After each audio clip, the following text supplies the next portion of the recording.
EMS TV के सभी दर्शकों को सनत जैन का सादर नमस्कार। आज हम बात करेंगे सुप्रीम कोर्ट और केंद्रीय चुनाव आयोग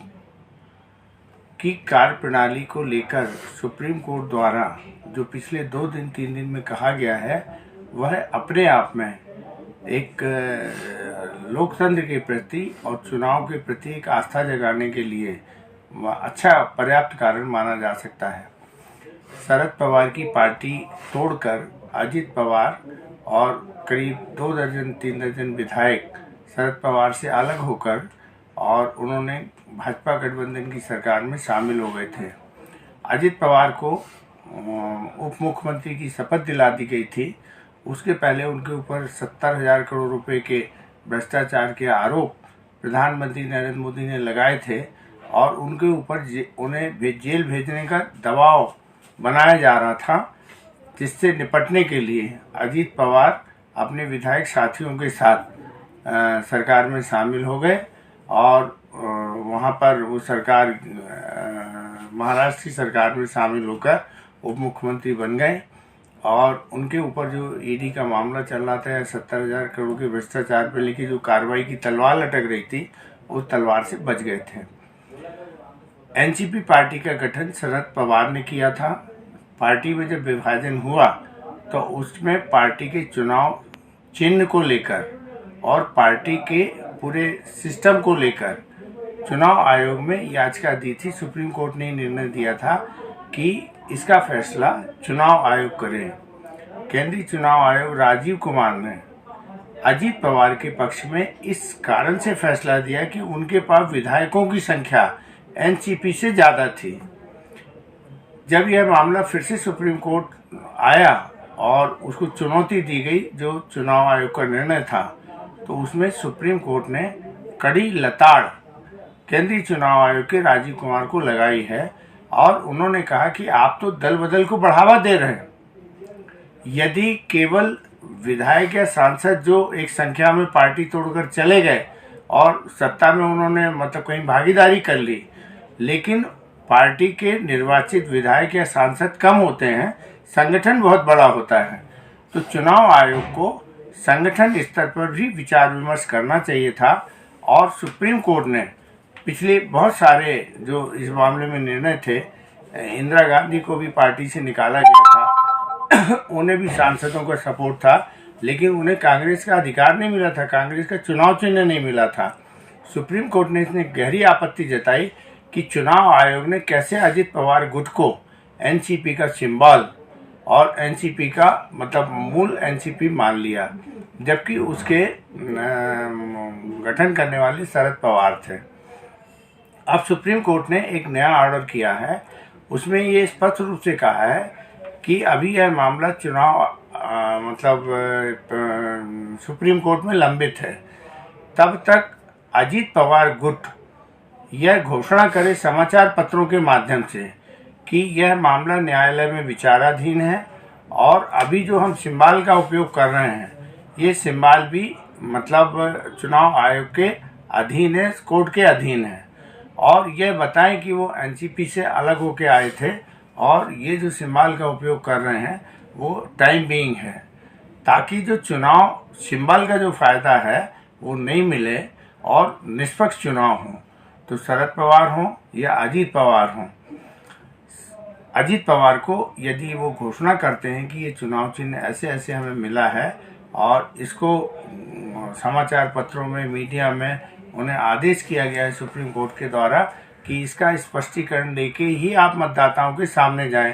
ताकि मतदाता ये तय कर सके कि ओरिजिनल पार्टी कौन सी है, शरद पवार वाली है या उनकी है। इसी तरीके से अजित पवार गुट को ये कहा गया है कि वह शरद पवार के नाम का उपयोग चुनाव के दौरान कहीं नहीं करेंगे, क्योंकि अब शरद पवार की जो पार्टी है उससे अलग होकर उन्होंने अपनी एक स्वतंत्र पार्टी बना ली है, तो कहीं पर भी वो शरद पवार के नाम का उपयोग ना करें। सुप्रीम कोर्ट ने जो फैसला दिया है, इसका असर शिवसेना के मामले में जो फैसला उन्होंने दिया था चुनाव आयोग ने और महाराष्ट्र विधानसभा के अध्यक्ष ने, उस पर भी इसका असर पूरा पड़ेगा। और अब दल बदल इतना आसान नहीं होगा। निर्वाचित प्रतिनिधि यदि दल बदल करके और अपने पार्टी छोड़ के किसी दूसरी जगह जाता है और यदि वो सरकार में भी शामिल हो जाता है, इसका मतलब ये नहीं होता है कि जो मूल पार्टी है वो उसका अस्तित्व समाप्त हो गया,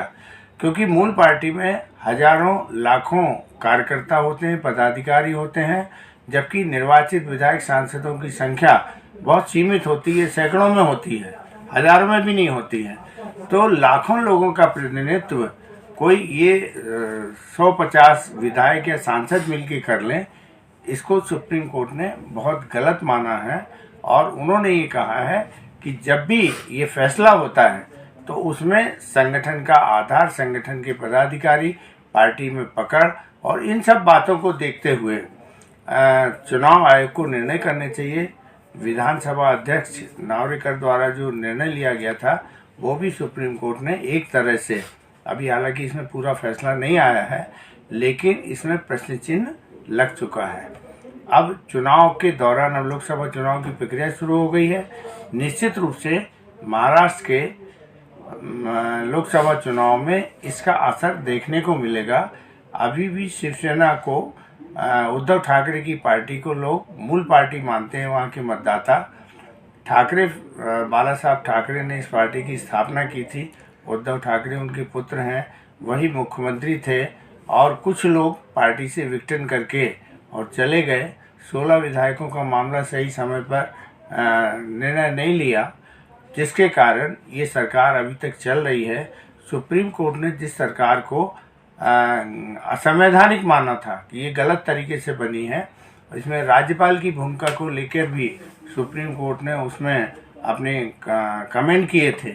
लेकिन फिर भी सरकार चल रही है। लेकिन पार्टी जिसकी है, जिसका पार्टी संगठन में सबसे ज़्यादा वो है, असर है, जिसके पास सबसे ज़्यादा संगठन के पदाधिकारी हैं, तो पार्टी उसी आधार पर डिसाइड होगी कि पार्टी किसकी है और किसके नेतृत्व में पार्टी काम करेगी। कल सुप्रीम कोर्ट का ये फैसला अति महत्वपूर्ण था और इसको लेकर भी एक लोगों में, राजनीतिक दलों में, खासतौर से विपक्षी राजनीतिक दलों में एक नई आशा का संचार हुआ है कि नहीं, भले देर से निर्णय आया लेकिन कहीं ना कहीं हमें इससे राहत मिली है। लोकसभा चुनाव के पहले जिस तरीके से अजित पवार गुट को या शिंदे गुट को अब ये बताना पड़ेगा कि नहीं, ये हमारा चुनाव सिंबल ये है, इस कारण से ये है, और जो उन्हें नए सिंबल दिए गए हैं शिंदे गुट को और मतलब उद्धव ठाकरे गुट को और शरद पवार गुट को, तो अब उन्हें थोड़ा सा बल मिलेगा कि वो मतदाता खुद ही इसमें अंतर कर पाएंगे। और ये अंतर करने से निश्चित रूप से पार्टी और मतदाता अपने लिए सही पार्टी का चुनाव कर पाएगा। नमस्कार।